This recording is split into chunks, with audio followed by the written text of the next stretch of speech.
University said this. He said, there has to be a sense of wonder in that it is the first man-made object, we're talking about Voyager, that is touching interstellar space, and this has never happened. We're getting out of the protective cocoon of the sun, and this clearly marks a milestone in humanity's knowledge of our environment. Mm-hmm. Now, that's leading-edge physicists telling us that our solar system is beginning to move out of its cocoon. That is to say, maybe the cocoon is entering an area with new energy. And this resonates with this higher frequency Earth. You'll remember the first year that I came up to speak at your conference, I believe it was in 2006, I spoke on the Union of the Polarity, which was our first book. And this is exactly what we talked about, was how the Earth was formed and how in 2012 it's going to come apart again. And those energies that resonate with the two different halves will go with the two different halves. Yeah, it definitely seems to be going in that direction. And, there is a lot of physics to support that, the many world theory and parallel worlds, existing right alongside of each other. And I know when you really do your spiritual work, you find out that there are these dimensions and worlds existing right alongside of ours, and a lot of them are aware of what we're doing, but we can't see up into their worlds. It takes a lot of discipline and practice, unless you're one of these indigo kids, that popped in with all of their synapses turned on, you might say. But, it's amazing that what's happening here at the ranch, because we are on a vortex, we're actually experiencing these other worlds and having these just phenomenal experiences here. And, we're kind of going through that process ahead of other people. And a lot of people have been coming up here and are being initiated by the energy here in various ways and having major breakthroughs as well. And there is so much support for this process and so little support for the tyranny and the downward spiral that, it's a no-brainer. We are going to go there. The forces behind this are so huge. There's no man can stop it. And, albeit they are trying to stop it, but they are not going to be successful. It's just a huge event, and it's much bigger than any of the little, demigods down here on the planet. Oh, yeah. New World Order boys. Oh, yeah. I mean, last week in Iran, they had a spiritual leader who passed away. And in typical fashion, the followers of this spiritual leader went to the streets. And as it turns out, this spiritual leader was not really in support of the president of Iran, who has been quite a warmonger for half a dozen years out there. Anyway, tens of thousands of people poured into the streets for peaceful yet very populist demonstrations against the government. And, of course, the government moved in with nightsticks and gas and tried to disperse everybody. And I have to admit, outside news agencies couldn't cover it because Iran doesn't allow outside news agencies like Reuters or others in there to cover it. But James is exactly right. The energy of resistance to those who are getting ready to order up another war from Wars R Us is really gaining momentum. Exactly. I think, I love what there was a book. I can't remember which book it was, but there was a message from Mary, and she said that peace, universal peace, will never come through religions or governments. It'll come through the hearts and minds of the people.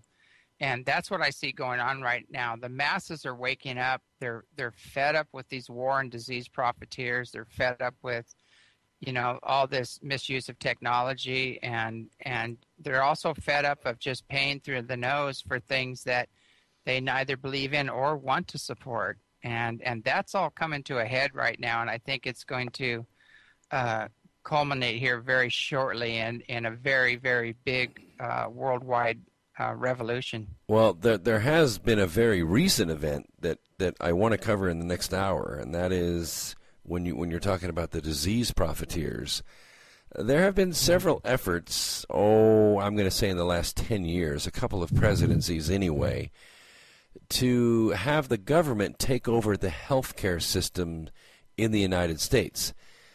And it appears as though those that are proponents for this, those that are in favor of this, have won a recent victory. Now we don't really know the true turnout of this new bill, because it's rather voluminous and has a lot of loopholes in it, and evidently some of the states that voted for it are mysteriously exempt from it, a la Nebraska.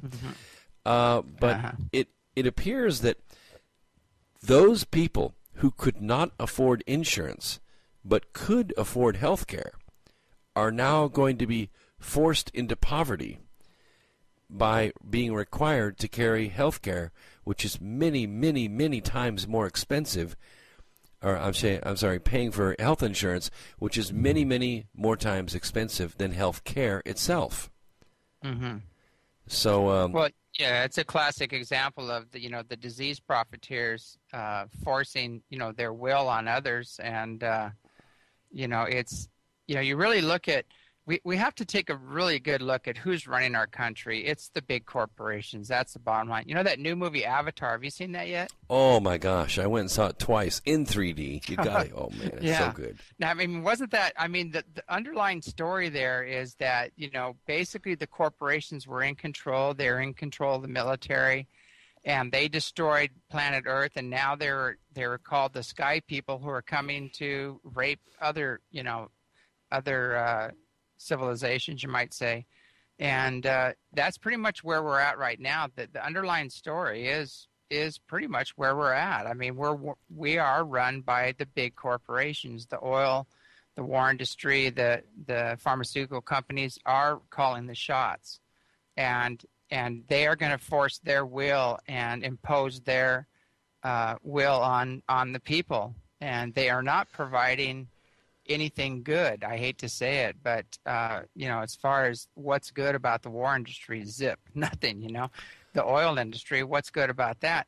Sure, we need oil right now, but we should be phasing out of oil, and we have these clean fuelless technologies that have been around forever. I've held them in my hand, but they can't get out. And some of the technologies that you're working with, the electric cars and things like that, are all suppressed, by the very people you would think would be assisting its own people in getting this out. Yeah, and, you can go further into the disease profiteers. Is that, this is what 2010 we're in right now, and they haven't cured the common cold. They haven't cured cancer. They haven't cured anything, and they do create supplements and things that create dependencies and cure the symptoms or make the symptoms go away, but they aren't curing the disease itself. Actually, the human body is the only thing that actually cures itself. The drugs and things don't do it.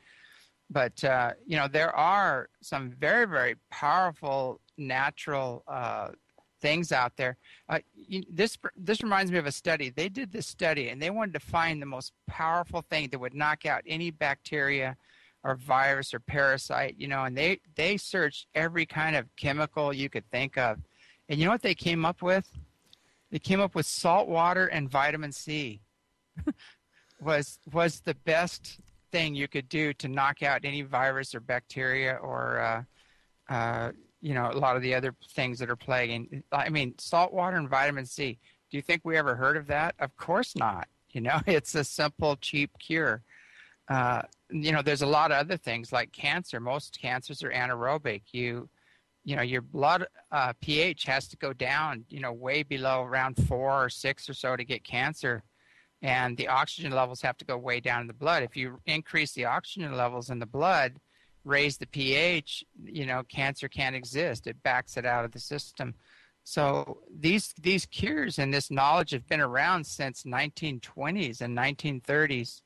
Roy Rife had the Rife machine, which he could, isolate each virus or bacteria and zap it, into oblivion. And the human cells are 10,000 times more resilient.